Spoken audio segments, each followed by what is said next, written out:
Ayolning sevgisi qayerdan bilinadi? Oldin hech qachon qilmagan ishlarni qilishni boshlaydi. Erkakning sevgisi qayerdan bilinadi? G'amxo'r bo'lib qoladi. Ayol nimada eng sezgir? E'tiborda, Erkak nimada eng sezgir? hurmatda. Ayol ranjiganda nima qiladi?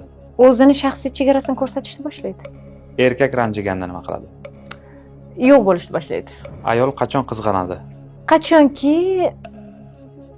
ayol qachon qizg'onadi? Erini atrofidagi ayollarning tabiatini bilganda.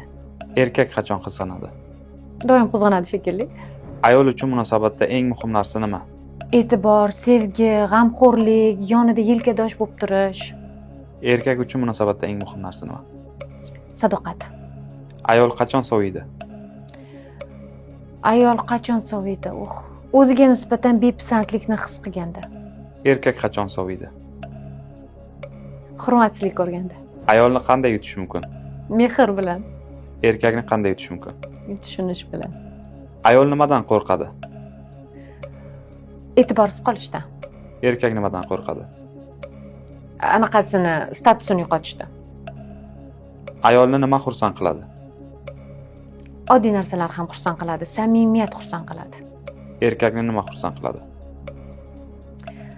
Ayolni baxtliligini ko'rish menimcha.